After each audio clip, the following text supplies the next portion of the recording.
আমরা class 11 biology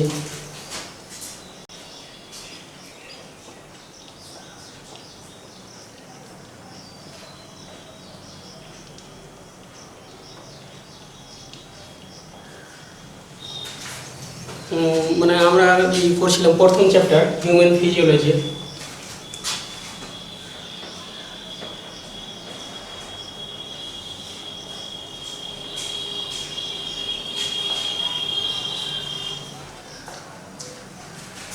Digestion and absorption.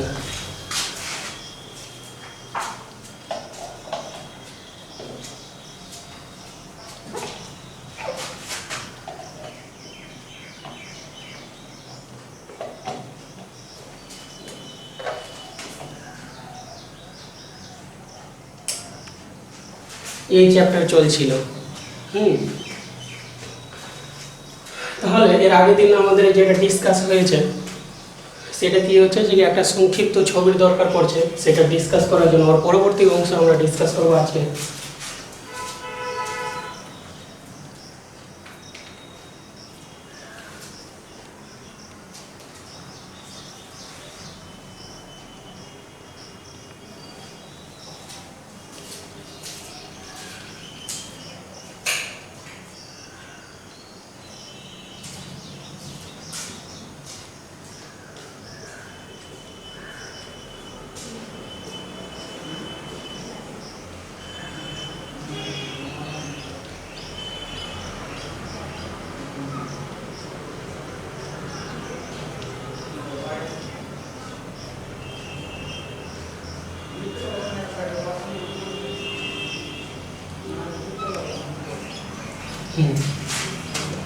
এটা হচ্ছে ডাইজেস্টিভ সিস্টেম।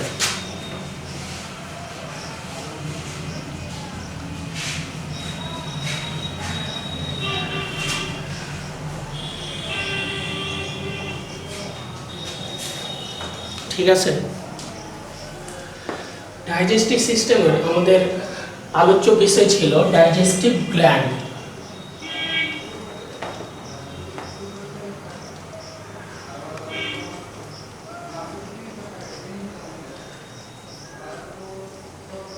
এটা আমরা আলোচনা করেছিলাম। তো এর যে অংশগুলো আলোচিত হয়েছিল সেটা হচ্ছে 1 নম্বর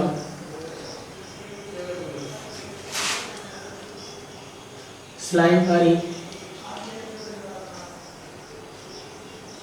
গ্ল্যান্ড, 2 নম্বর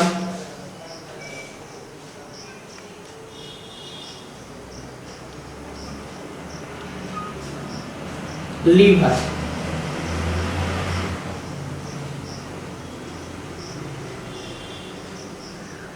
এই দুটি গ্ল্যান্ড ডাইজেস্টিভ গ্ল্যান্ড আমরা এর আগের দিন জেনেছিলাম। তাহলে আজকে আমরা জানব যে বাকি গ্ল্যান্ডগুলো আছে, ঠিক আছে, সেগুলো। তো 1 নম্বর হচ্ছে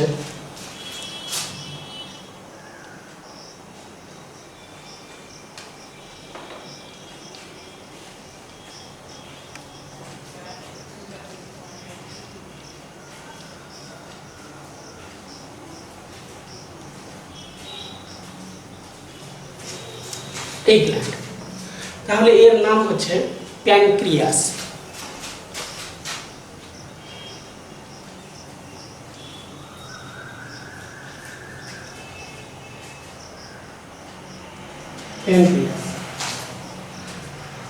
তো এই কি করছে,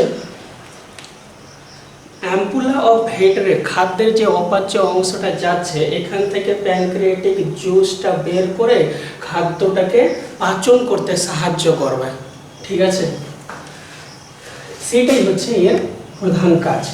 তো এর অবস্থান, location of pancreas,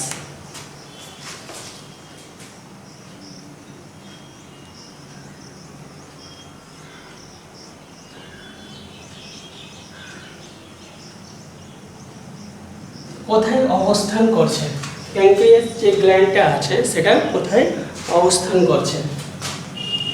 digestive gland আছে, ডাইজেস্টিভ গ্ল্যান্ডের নিচের দিকে, এবং কি হচ্ছে লার্জ ইন্টেস্টাইন আছে, লার্জ ইন্টেস্টাইনের উপরের দিকে, এবং অ্যাম্পুলা অফ ভেটারের অর্থাৎ এই নালীর সঙ্গে সংযুক্ত হয়ে অবস্থানটা করবে।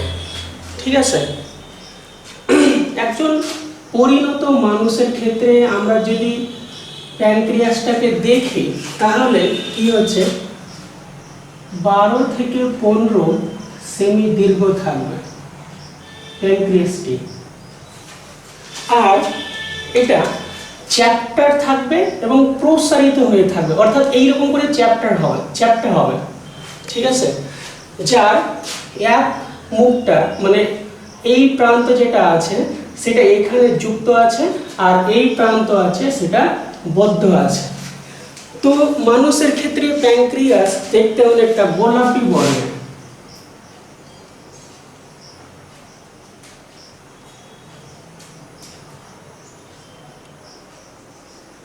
গোলাপি বর্ণের হবে। আর আমরা যদি এর সাইডের দিকে দেখি অর্থাৎ কিনারা দেখি তাহলে এটা অনেকটা খাঁজ কাটা কাটা এইরকম হয়ে, ঠিক যেরকম আমি এঁকেছি ঠিক এইরকম কি হচ্ছে অবস্থান করবে। তাহলে এইরকম কি হচ্ছে যে আমরা ইন্ট্রোডাকশনে এরকম বলতে পারি প্যানক্রিয়াসের ক্ষেত্রে। এখন যদি প্যানক্রিয়াসের ভিতরের দিকে আমরা যদি দেখি তাহলে এটা মেনলি দুই ধরনের কি হচ্ছে যে এই গ্রন্থি নিয়ে গঠিত হবে। এক নম্বর হচ্ছে এক্সোক্রাইন এবং দ্বিতীয় হচ্ছে এন্ডোক্রাইন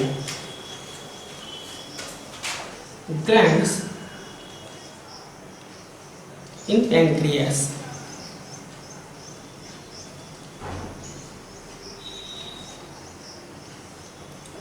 এক নম্বর এক্সোক্রাইন। Exocrine gland. দুই নম্বর হচ্ছে এন্ডোক্রাইন গ্ল্যান্ড।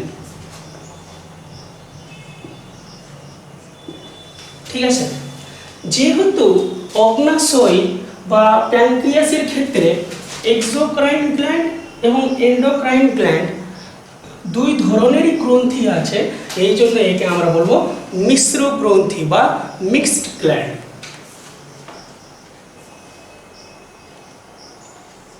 তাই একে বলা হচ্ছে মিক্সড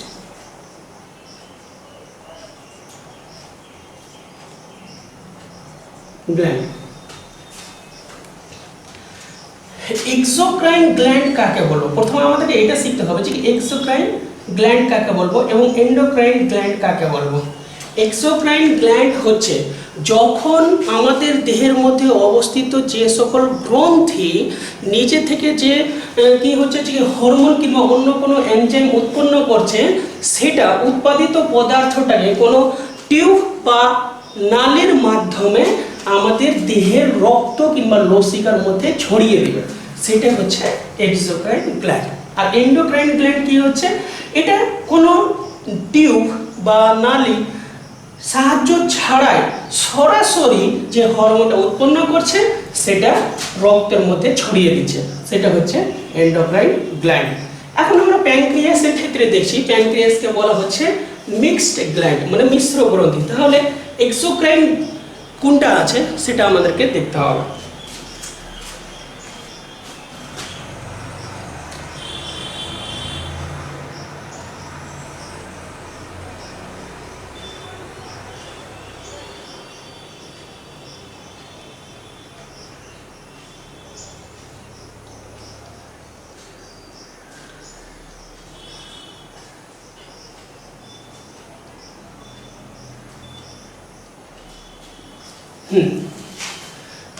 এক্সোক্রাইন দেখার সময় আমরা দেখছি যে এই অংশে একটা টিউব বা নালীর মতো অংশ এসে এখানে মুক্ত হয়েছে, একে ডাক্ট অফ ওয়েটসন বলবো।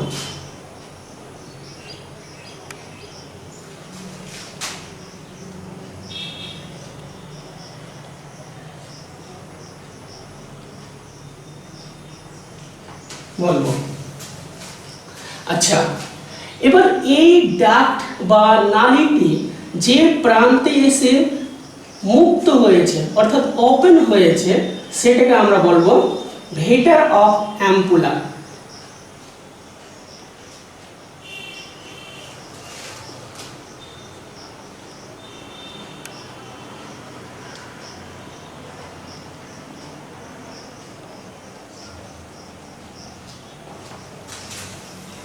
ঠিক আছে, ভেন্টার অফ অ্যাম্পুলা। এবার এর প্রান্তটা সব সময় কি হচ্ছে যে এইরকম ওপেন হয়ে থাকে না, ওপেন হয়ে থাকে না, কারণ সবসময় যদি ওপেন হয়ে থাকে তাহলে এখান থেকে যে হরমোনটা উৎপন্ন হলো সেটা ইচ্ছা মতো এই প্রান্তে বা এই ডাক্টের মধ্যে কি হচ্ছে যে কি ছড়িয়ে যেতে পারবে। ঠিক আছে, তো সেটাকে বন্ধ করে দেওয়ার জন্য এখানে এক ধরনের স্ফিংক্টার মাসল থাকে বা পেশি বলয় থাকে।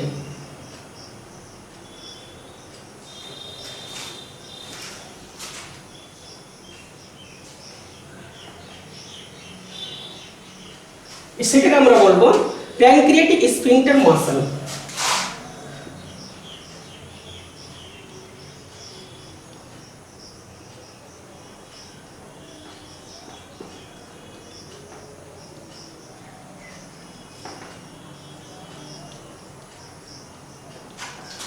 হ্যাঁ, তাহলে সেটা যখন ইচ্ছা করবে তখনই এখানে ওর যে পাচক রসটা আছে সেটা অ্যাম্পুলা অফ ভেটারে নির্গমন করবে, আর যখন ইচ্ছা করবে না, অর্থাৎ যখন আমাদের দরকার পড়বে না তখন এখানে কি হচ্ছে যে সিক্রেট করবে না, ক্ষরণ করবে না, আর যখন দরকার পড়বে তখন কি হচ্ছে সিক্রেট করবে বা ক্ষরণ করবে। এখন ব্যাপারটা হচ্ছে যে এর ভিতরের অংশ যখন আমরা দেখছি, এই যে পাতার মতো গঠনগুলো, সেটা যে গঠনটা আমরা দেখছি, এটা একটা পর্দা আছে বা মেমব্রেন আছে, এটা বলা হচ্ছে বেসমেন্ট মেমব্রেন।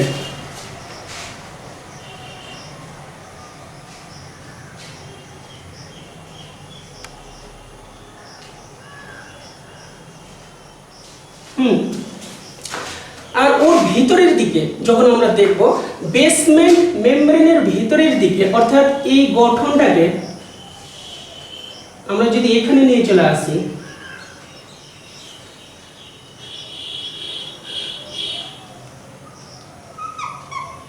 তাহলে এখানে ঘনকের মতো আকৃতি সম্পন্ন সেলগুলো দেখা যাবে, এই রকমের সেলগুলো থাকবে।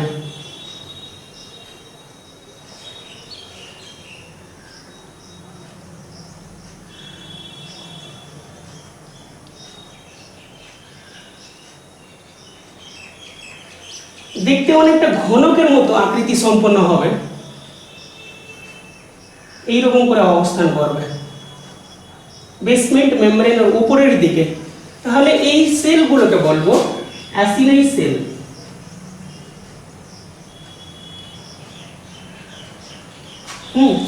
আর এই সেলগুলো একটি স্তরে অবস্থান করছে।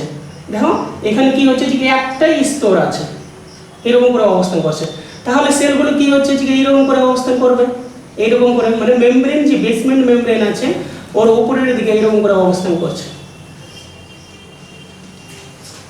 ঠিক আছে, আর একটা সেল আর একটা সেলের সঙ্গে যে যুক্ত আছে যে অংশের দ্বারা, এটা সেপ্টাল মেমব্রেন বলে।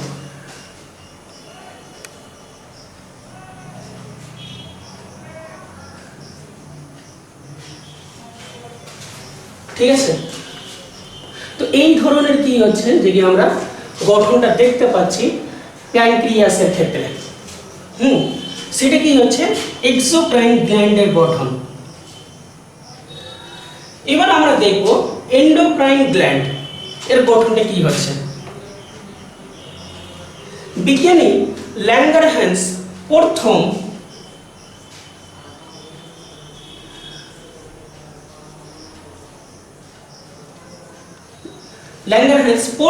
কি হচ্ছে এই প্যানক্রিয়াসের মধ্যে এক্সোক্রাইন গ্ল্যান্ড ছাড়া আরো কি হচ্ছে যে কি একটা গ্রন্থি লক্ষ্য করেছিল, যেটা কি হচ্ছে যে এই রকমের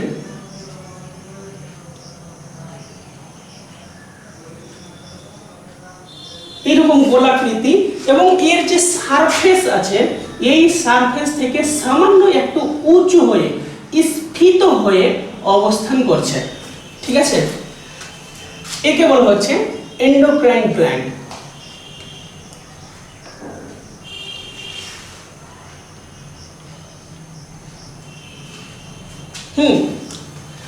তো এখানে অবস্থান করছে, এখানে অবস্থান করছে, এরকম প্রচুর পরিমাণে কি হচ্ছে এন্ডোক্রাইন গ্ল্যান্ডগুলো অবস্থান করবে।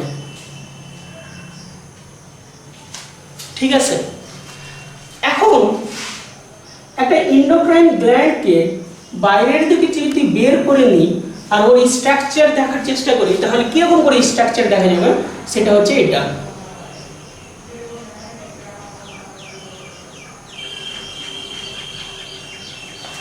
এটা তাহলে এর মধ্যে বেশ কিছু প্রকৃতির কি হচ্ছে যে আমরা সেল দেখতে পাবো। একটা কি হচ্ছে পেরিফেরি বা প্রান্তের দিকে যে সেলটা দেখতে পাচ্ছি,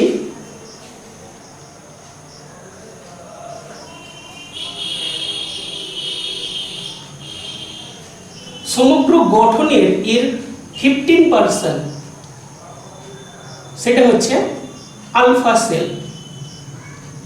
ঠিক আছে, টোটাল 15% থাকবে। এই আলফা সেল যে হরমোনটা উৎপন্ন করবে তার নাম হচ্ছে গ্লুকাগন।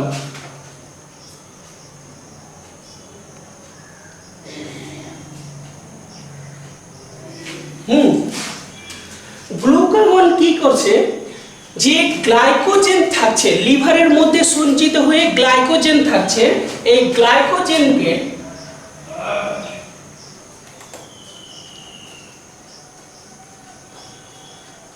গ্লাইকোজেন সঞ্চিত হয়ে থাকছে কার মধ্যে, লিভারের মধ্যে। এই গ্লাইকোজেনকে গ্লুকাগন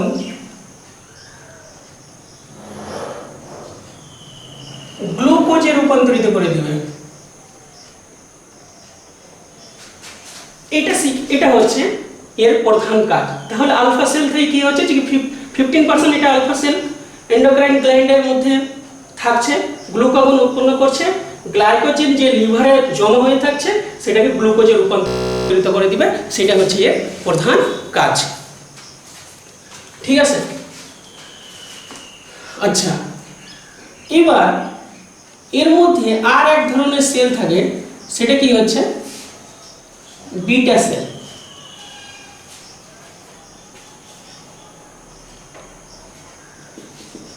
বিটা সেল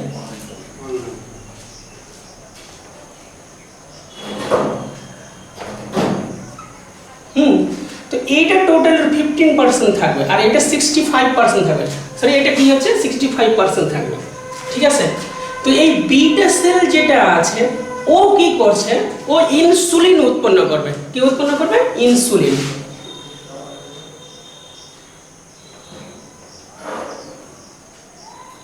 এই হরমোনটি উৎপন্ন করবে। তো এই হরমোন মানবদেহে কি কাজে লাগছে? যে সকল ব্যক্তিকে ডায়াবেটিস মেলিটাস নামক রোগটি হবে,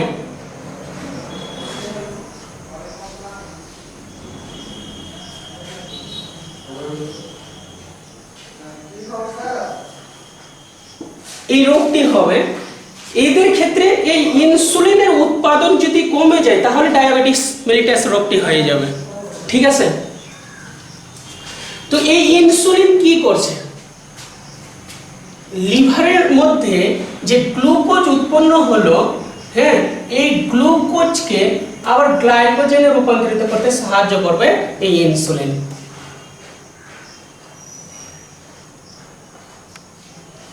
ঠিক আছে, আর এক ধরনের সেল থাকে, সেটা হচ্ছে ডেল্টা সেল।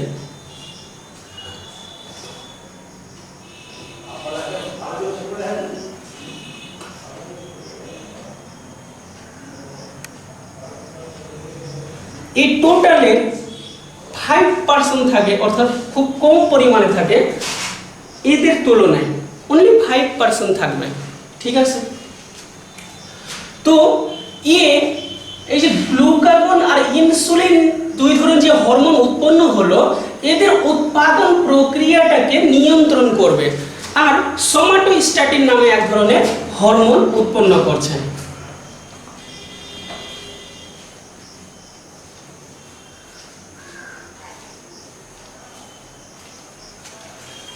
সোমাটোস্ট্যাটিন নামক কি হচ্ছে যে ডেল্টা সেল হরমোনটা উৎপন্ন করবে। এ কি করছে, গ্লুকাগন এবং ইনসুলিন এই দুই ধরনের হরমোনের যে কার্য পদ্ধতি আছে সেটাকে নিয়ন্ত্রণ করবে। ঠিক আছে, আচ্ছা এরপর যে এন্ডোক্রাইন গ্ল্যান্ডের চারদিকে এইরকম করে এক ধরনের সেল আমরা দেখতে পাবো।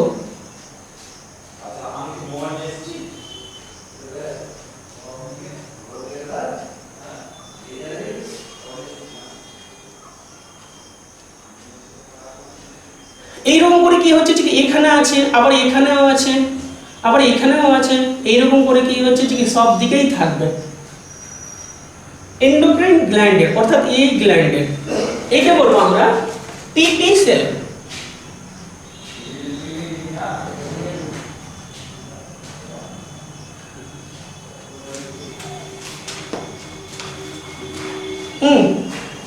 প্যানক্রিয়াটিক পলিপেপটাইড সেল, সংক্ষেপে পিপি সেল।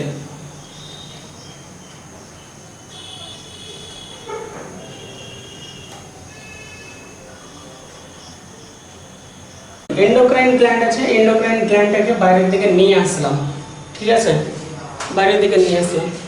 তো নিয়ে এসে কি হচ্ছে যে এই রকমের একটা গঠন পেলাম, তো এর মধ্যে আলফা সেল যেটা আছে সেটা হচ্ছে 65%, যেটা হরমোন যে উৎপন্ন করছে সেটা হচ্ছে গ্লুকাগন, এই হরমোনটা উৎপন্ন করছে। এই গ্লুকাগন কি করছে, লিভার বা যকৃতের মধ্যে জমা হয়ে থাকে গ্লাইকোজেন, এই গ্লাইকোজেনকে গ্লুকোজে রূপান্তরিত করছে গ্লুকাগন, ঠিক আছে। তারপরে আসলো কি, এটা হচ্ছে 65%। বিটা সেল আসলো, বিটা সেল তাহলে এটা কম পরিমাণে থাকে, মাঝখানের দিকে থাকবে, সেটা 15%, টোটালের 15% থাকবে। আর বিটা সেল যে হরমোনটা উৎপন্ন করছে সেটা হচ্ছে ইনসুলিন, ঠিক আছে। আচ্ছা, ইনসুলিন বিটা সেল উৎপন্ন করছে, তো এই ইনসুলিন কোন রোগটাকে ঠিক করবে, ডায়াবেটিস মেলিটাস নামক রোগটাকে ঠিক করবে। অর্থাৎ এখানে বুঝতে পারছি যে সকল মানুষের ক্ষেত্রে বিটা সেলটা ক্ষতিগ্রস্ত হয়ে গেছে, ঠিক আছে, অর্থাৎ ইনসুলিন উৎপন্ন করবে না, এই সকল ব্যক্তির ক্ষেত্রে ডায়াবেটিস মেলিটাস রোগটা হবে। তাহলে ডায়াবেটিস মেলিটাস হচ্ছে কি, যদি দেহের মধ্যে সুগারের পরিমাণটা বেশি করে যদি বেড়ে যায়, সুগারের পরিমাণটা বেশি করে যদি বেড়ে যায়, অর্থাৎ সুগার মানে কি হচ্ছে যে এখানে গ্লুকোজ, এই পরিমাণটা বেড়ে যেতে গেলে মধুমেহ রোগ হচ্ছে। আর মধুমেহ রোগ হতে গেলে অল্প সময়ের মধ্যে মানুষ আর কি হচ্ছে যে বেঁচে থাকবে না, ও মৃত্যুর দিকে চলে যাবে, ঠিক আছে। তাহলে আমাদেরকে এত বড় একটা ভাইটাল রোগ থেকে রক্ষা করছে এন্ডোক্রাইন গ্ল্যান্ডের মধ্যে থাকা বিটা সেল, ইনসুলিন উৎপন্ন করে, সেটা রক্ষা করবে, ঠিক আছে। এবার হচ্ছে ডেল্টা সেল। ডেল্টা সেল কি করছে, ডেল্টা সেলের আকৃতি বিটা সেল, আলফা সেল আর বিটা সেল থেকে কিছুটা ভিন্ন ধরনের, অর্থাৎ এই রকমের আকৃতি আছে, এই রকমের আকৃতি সম্পন্ন। এর পরিমাণটা হচ্ছে কম, হ্যাঁ, সামান্য কি হচ্ছে যে 5%-এর মতো থাকবে, ঠিক আছে। এখন এন্ডোক্রাইন গ্ল্যান্ড থেকে যে গ্লুকাগন আর ইনসুলিন হরমোন দুটো উৎপন্ন হচ্ছে, যেটা এইখানে কি হচ্ছে যে বিপরীতমুখী কি হচ্ছে ক্রিয়াটা দেখাবে। সেই বিপরীতমুখী ক্রিয়ার ক্ষেত্রে দুই ধরনের হরমোন এদের যে ক্রিয়া নিয়ন্ত্রণ করবে, সেটা ডেল্টা সেল থেকে উৎপাদিত হরমোনটা নিয়ন্ত্রণ করবে। এবার ডেল্টা সেল থেকে উৎপাদিত যে হরমোনটা আছে তার নাম হচ্ছে সোমাটোস্ট্যাটিন, ঠিক আছে, এর নাম হচ্ছে সোমাটোস্ট্যাটিন।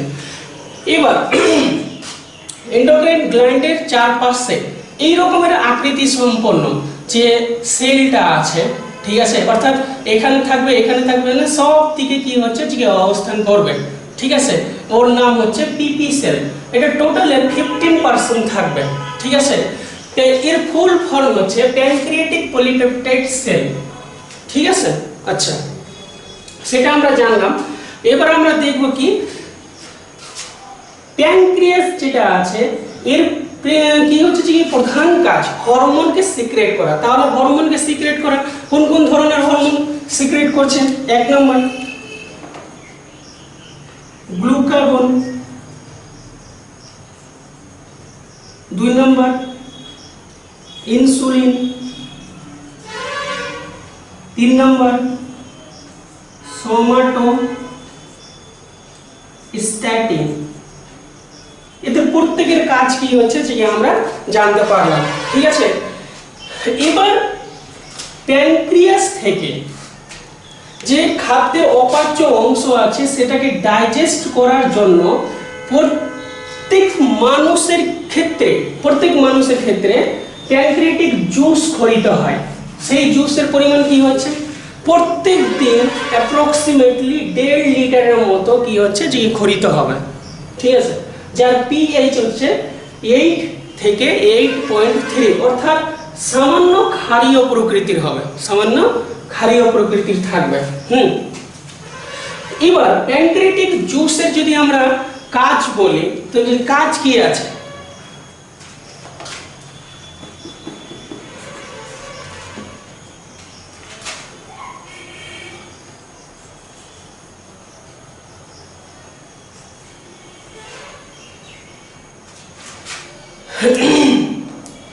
এক নম্বর কাইমোট্রিপসিনোজেন যে আছে এখান থেকে প্যানক্রিয়াটিক জুস খরিত হচ্ছে, ওর মধ্যে ট্রিপসিন থাকবে, সেটা ট্রিপসিনোজেনে রূপান্তরিত করবে।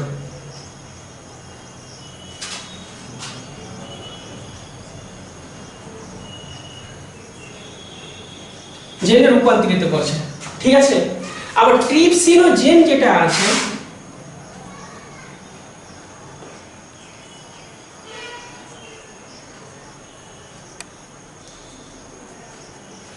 এই ট্রিপসিনোজেনকে ট্রিপসিনে রূপান্তরিত করে দিবে।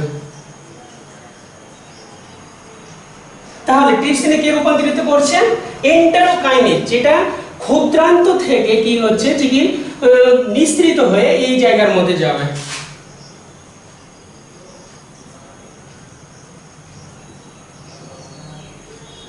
আচ্ছা, আর কাইমোট্রিপসিনোজেনকে ট্রিপসিনে রূপান্তরিত করে দিচ্ছে ট্রিপসিন।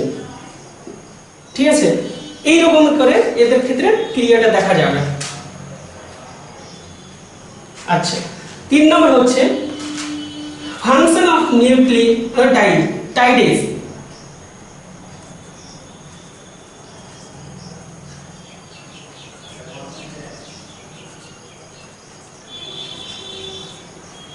এই নিউক্লিওটাইডেজ কি করছে?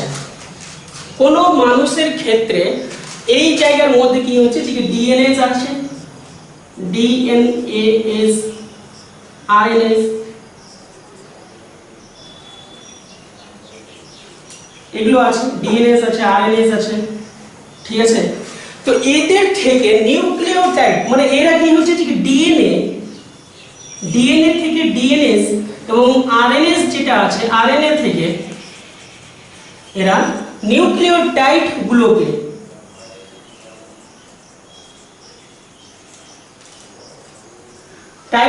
পৃথক করতে সাহায্য করবে।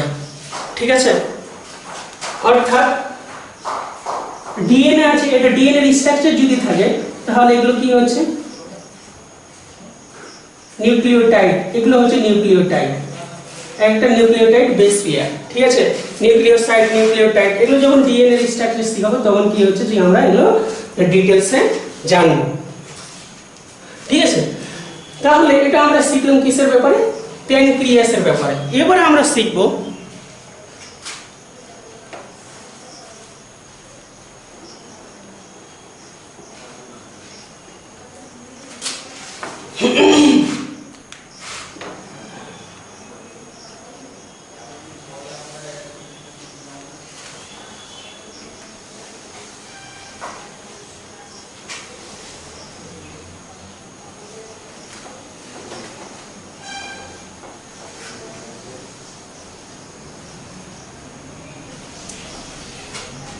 Gastric gland.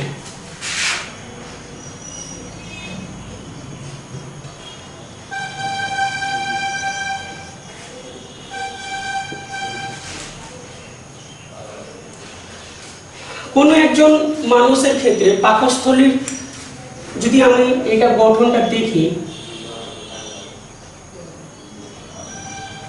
এই গঠনটাকে বাইরের দিকে নিয়ে আসলাম, তাহলে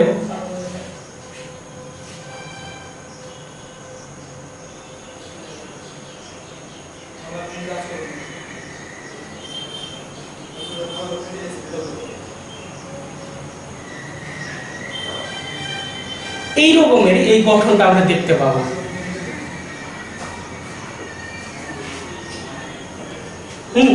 এই রকমের গঠনটা দেখতে পাবো গ্যাস্ট্রিক গ্ল্যান্ডে। তাহলে এই অংশটাকে যদি এবার দেখি, এটাকে যদি আমরা দেখি তাহলে কি দেখা যাবে?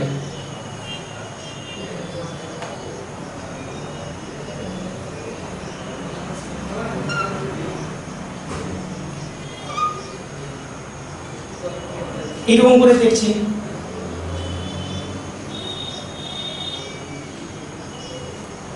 তো এর প্রাচীরের মধ্যে, এর যে প্রাচীর আছে, প্রাচীরের মধ্যে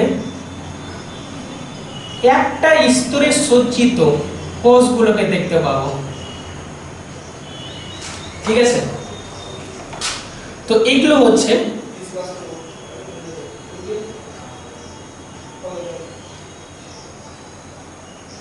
এইরকম প্রকৃতির যদি থাকে তাহলে সেটা হয়ে গেল অক্সিনটিক সেল।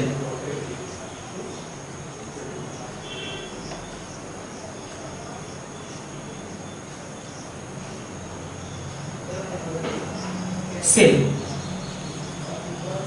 এই অক্সিনটিক সেল কি করছে? অক্সিনটিক সেল কি করছে?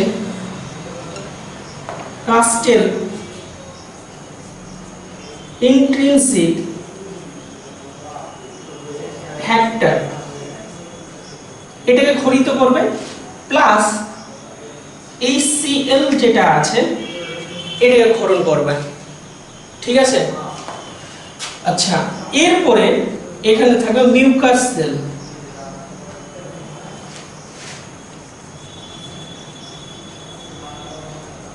মিউকাস সেল, এই মিউকাস সেলের প্রধান কাজ হচ্ছে মিউকাসকে ক্ষরণ করা, অর্থাৎ এই জায়গাটাকে কি হচ্ছে যে মিউকাস ক্ষরণ করে পিচ্ছিল করে রাখবে।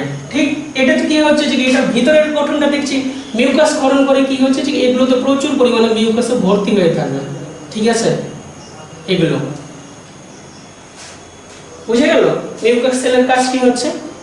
আচ্ছা, তারপরে থাকবে এখানে অক্সিনটিক সেল।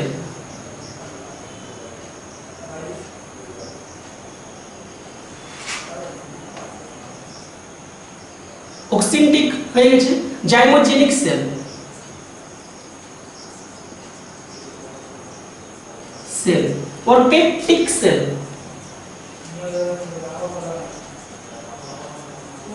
বা মুখ্য কোষ,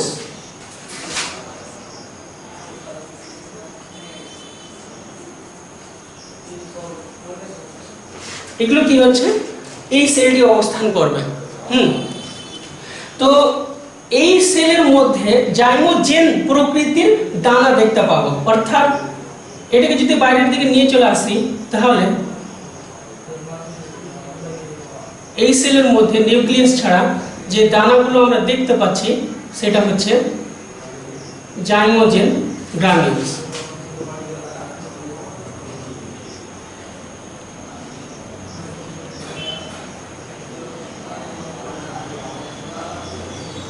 গ্রানুলস, ঠিক আছে।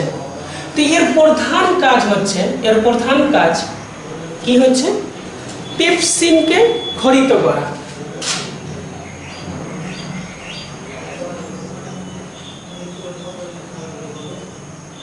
সিক্রেশন, এলসিন পেপসিন সিক্রেশন।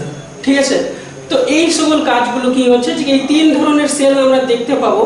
এই তিন ধরনের সেলের তিন ধরনের কি হচ্ছে যে আমরা কাজটা দেখতে পাচ্ছি। এখন গ্যাস্ট্রিক গ্ল্যান্ড থেকে, এই যে গ্যাস্ট্রিক গ্ল্যান্ড এটা যে আছে, ঠিক আছে, অর্থাৎ এই জায়গা থেকে যে রসটা ক্ষরিত হচ্ছে, যখন কোনো মানুষ খাদ্যটা খেলো তখন প্রতিদিন একজন পরিণত মানুষের ক্ষেত্রে এখান থেকে 1200 থেকে 1500 ml কি হচ্ছে গ্যাস্ট্রিক জুস খরিত হবে। ঠিক আছে, তাহলে গ্যাস্ট্রিক জুস কাকে বলছি? পাকস্থলীর মধ্যে অপাচ্য প্রকৃতির যে খাদ্যটা আছে সেই খাদ্যটাকে পরিপাক করার জন্য যে উৎসেচকটা খরিত হচ্ছে সেটাকে আমরা বলছি গ্যাস্ট্রিক জুস। তাহলে এটা হলো গ্যাস্ট্রিক জুস।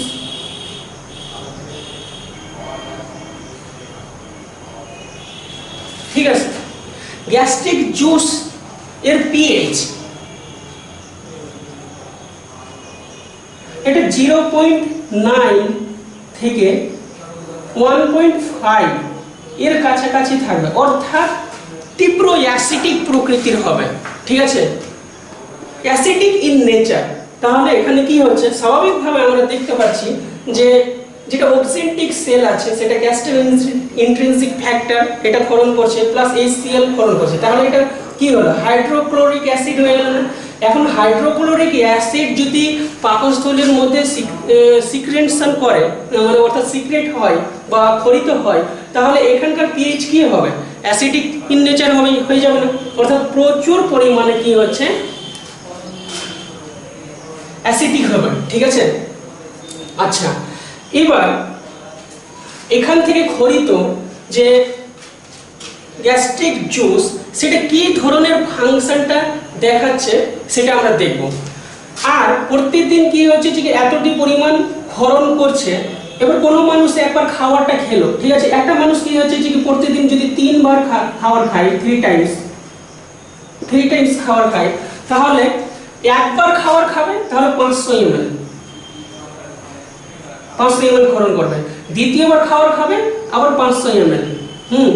অর্থাৎ এটা প্রতিবার যতবার খাবারটা খাবে তত কি হচ্ছে যে ml করে এই গ্যাস্ট্রিক জুসটা ক্ষরিত হতে থাকবে, এই পরিমাণে ক্ষরিত হয়। ঠিক আছে, এবার function of gastric juice.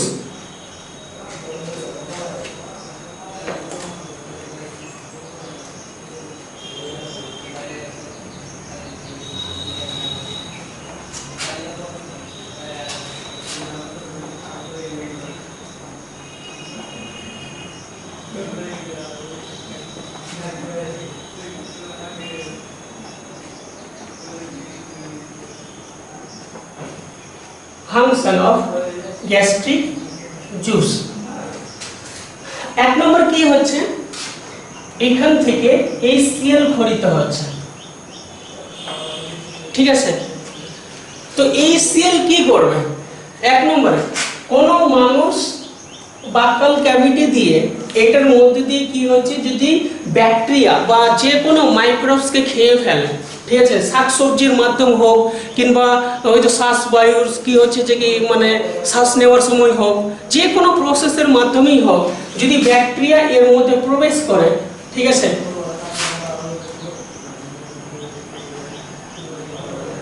Bacteria, তাহলে এই কমপ্লিট ভাবে ডিস্ট্রয় করে দেবে। ডিস্ট্রয় করে দেবে। ঠিক আছে, 2 নম্বর, মানুষ যখন কোনো প্রোটিন জাতীয় খাবারটা খাচ্ছে,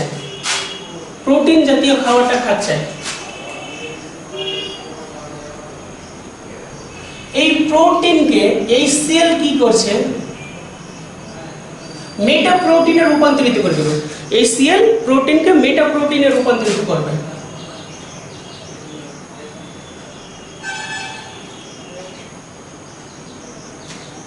ঠিক আছে, আচ্ছা এবার HCl থাকার জন্য যে বাকাল ক্যাভিটি আছে, মানে স্টোমাক আছে, এই স্টোমাকটা প্রচুর অ্যাসিডিক ইন নেচার হয়।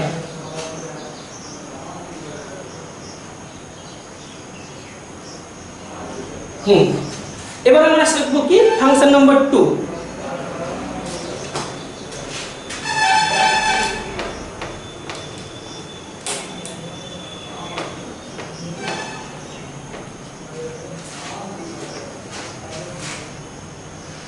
ফাংশন নাম্বার 2, সাপোজ কি হচ্ছে, ফাংশন অফ মিউসিন।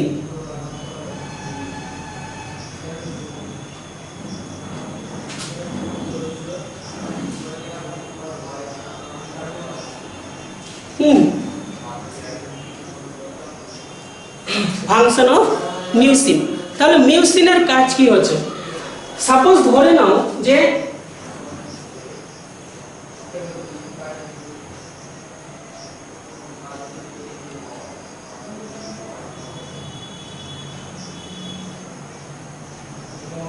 এটা হচ্ছে স্টোমাক,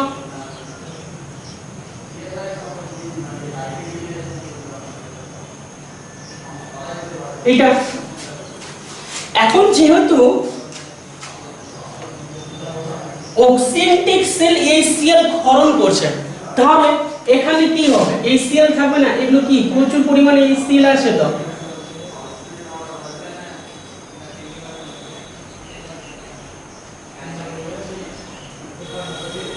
HCl। এখন আমরা জানি যে HCl এর যদি কি হচ্ছে যে কোনো বোতলের মধ্যে HCl ঢোকানো আছে, হাইড্রোক্লোরিক অ্যাসিড ঢোকানো আছে, ওই হাইড্রোক্লোরিক অ্যাসিড কেমিস্ট্রি ল্যাবে যদি আমাদের হাতের উপরে এসে পড়ে যায়, তাহলে হাতটা কি হবে? আমাদের হাতটা কি হচ্ছে যে নষ্ট হয়ে যাবে, ফুটো হয়ে যাবে কমপ্লিট ভাবে। যদি হাতের তালুর মধ্যে আমরা যদি HClটাকে ফেলি, তাহলে এই হাতের তালুটা ফুটো হয়ে যাবে, অর্থাৎ কিছুই থাকবে না, যে জায়গায় পড়বে ওই জায়গাটাকে সম্পূর্ণ নষ্ট করে দিবে। কিন্তু ব্যাপারটা হচ্ছে যে স্টোমাকের গঠনটা, আমাদের হাতের তালুর যে গঠনটা আছে, ঠিক আছে, এখানে যে মাসল বা পেশি আছে, তাহলে স্টোমাকের ক্ষেত্রেও মাসল বা পেশি আছে, প্রায় একই রকমের গঠন আছে, কিন্তু ওখানে ফুটো সৃষ্টি করছে না কেন? সেটাই হচ্ছে আমাদের আলোচ্য বিষয়, ঠিক আছে। কারণ ওখানে এই যে মিউসিন যেটা আছে কিনা, মিউসিন থাকে কোথায় থাকে? এটা প্রাচীর আছে, যে মাসল আছে কিনা, এটা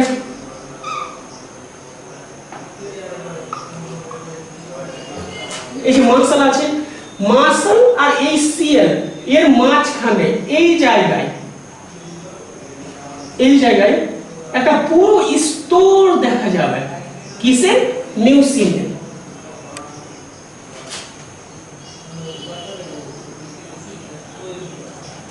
এই স্তর থাকার জন্য HClটা আর প্রাচীরে যেতে পারছে না, HClটা আর প্রাচীরে যেতে পারছে না। এই জন্য এই প্রাচীর বা মাসল যেটা আছে একে নষ্ট করে দিতে পারছে না, ডেস্ট্রয় করতে পারছে না, ঠিক আছে।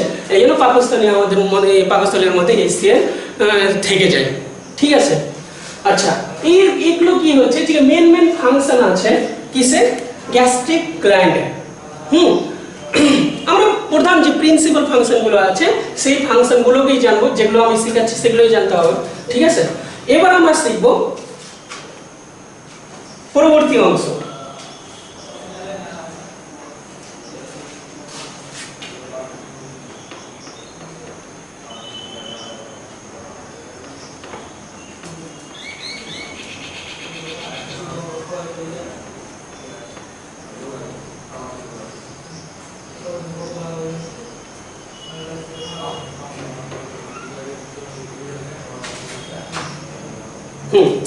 তাহলে হচ্ছে ইন্টেস্টিনাল গ্ল্যান্ড।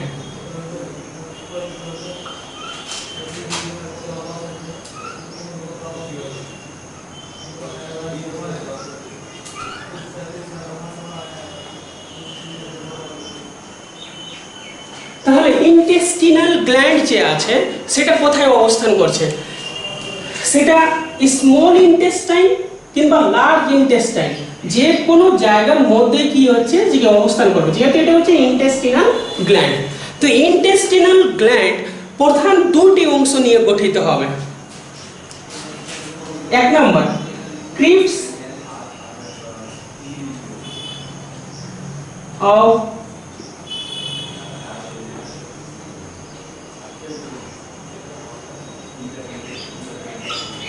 অফ লিভার পুল, আর দুই নম্বর হচ্ছে ব্রুনার্স গ্ল্যান্ড।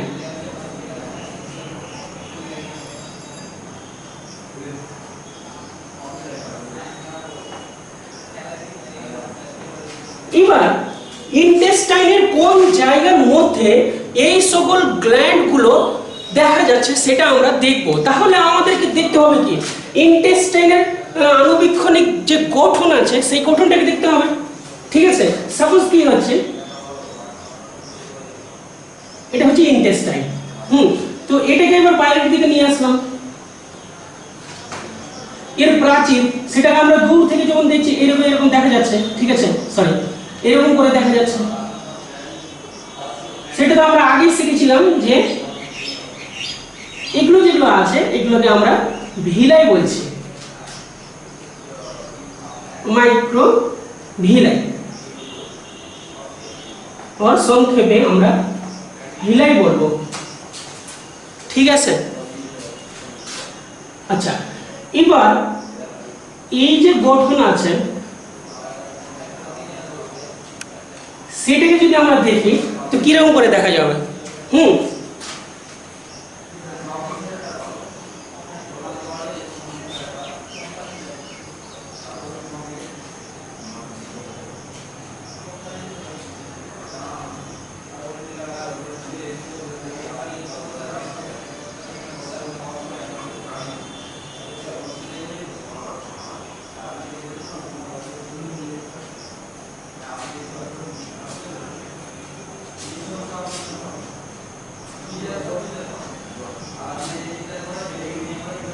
এই রকমের আমরা কি হচ্ছে যে একটা রাফ ফিগার পাবো কি? ঠিক আছে, তাহলে ক্রিপস অফ লিভারপুল সেটা কোথায় অবস্থান করছে? এই যে জায়গা আছে সেই জায়গার মধ্যে ক্রিপস অফ লিভারপুল অবস্থান করবে।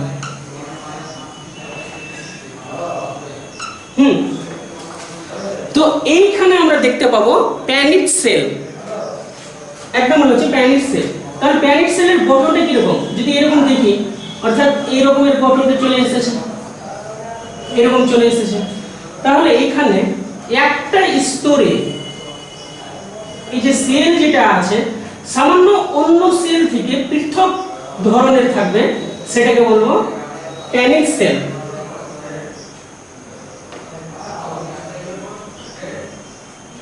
প্যানিট সেল। এই সেলটা অ্যাগ্রেসিভ ইন নেচার।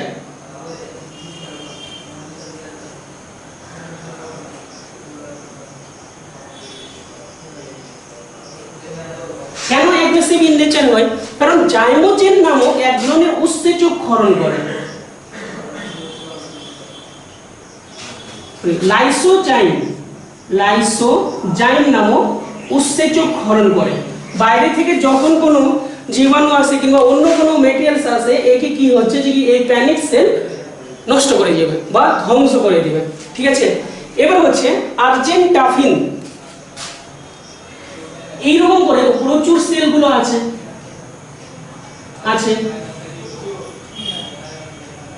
এরকম করে সেল আছে। এবার এদের মধ্যে যে সেলগুলো এইরকম প্রকৃতির হবে, অর্থাৎ যাদের একটা প্রান্ত কি হচ্ছে যে কিছুটা সুচালো প্রকৃতির হবে, এরা হচ্ছে আর্জেন্টাফিন।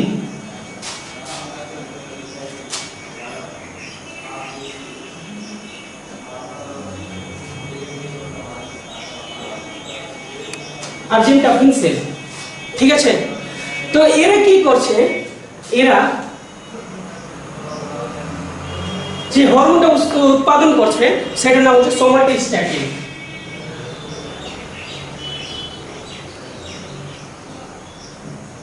এছাড়া 5-HT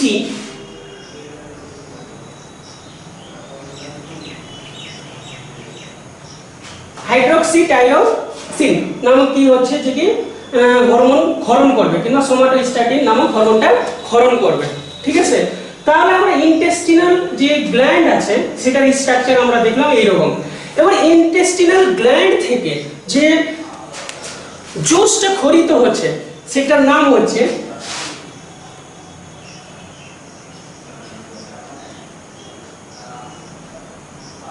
juice, intestinal juice.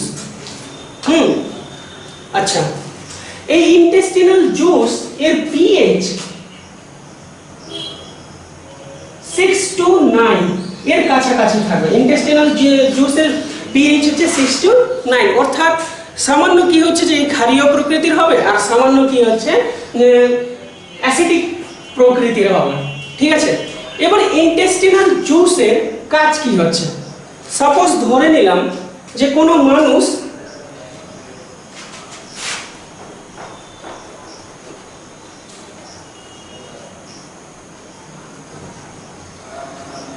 Protein জাতীয় খাবারটা খেলো, ও প্রোটিন খেয়েছে,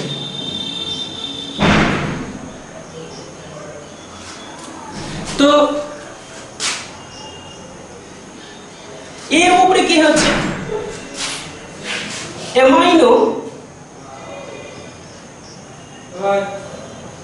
পেপটাইডেজ নামক উৎসেচক ক্ষরিত হবে। ঠিক আছে, কোথায়? ইন্টেস্টিনাল গ্ল্যান্ডে গিয়ে। ঠিক আছে, তো একে স্মল পেপটাইডে ভেঙে দিবে, স্মল পেপটাইডে ভেঙে দিল, পলিপেপটাইড। ঠিক আছে, আচ্ছা এবার ট্রাই পলিপেপটাইড আছে, এর উপরে ট্রাইপেপটাইডেজ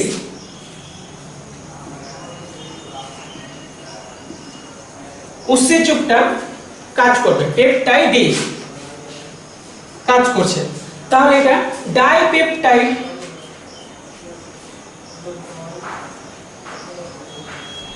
প্লাস অ্যামাইনো অ্যাসিড,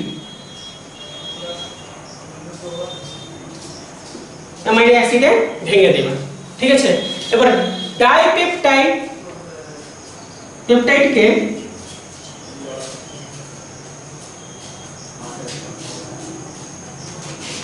এর উপরে যে উৎসেচকটা কাজ করবে ডাইপেপটাইডেজ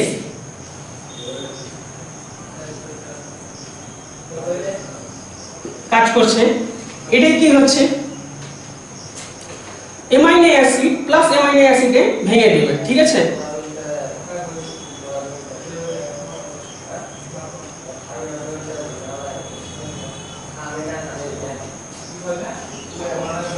এইরকম ভেঙে দিবে। এবার কোনো মানুষ কি করছে, প্রোটিন জাতীয় খাবার না খেয়ে, এটাতে 1 নম্বর প্রোটিন জাতীয় খাবার, কোনো মানুষ কি হচ্ছে হয়তো কার্বোহাইড্রেট জাতীয় খাবারটা খেলাম,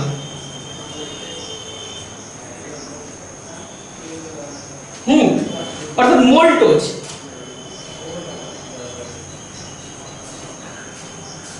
মোল্টোজ খেলো, তো এর উপরে যে উৎসেচকটা পড়বে মোল্টেজ। ঠিক আছে, 2 অণু গ্লুকোজ উৎপন্ন করে দেবে। এবার কি হচ্ছে যে কেউ সুক্রোজ খেলো, সুক্রোজ, তো এর উপরে যে উৎসেচক কাজ করবে সেটা হচ্ছে সুক্রেজ।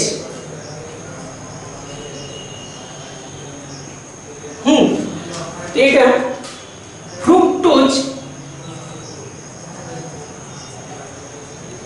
প্লাস গ্লুকোজ ভেঙে দিবে। ঠিক আছে, আচ্ছা এবার কেউ যদি ফ্যাট জাতীয় খাবারটা খেয়ে নিল,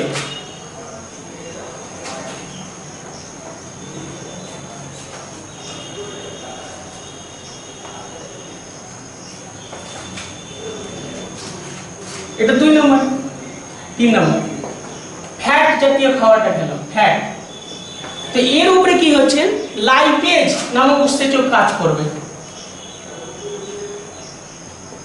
এই লাইপেজ ফ্যাটকে কি হচ্ছে সরাসরি যদি ভেঙে দিই তাহলে ফ্যাটি অ্যাসিড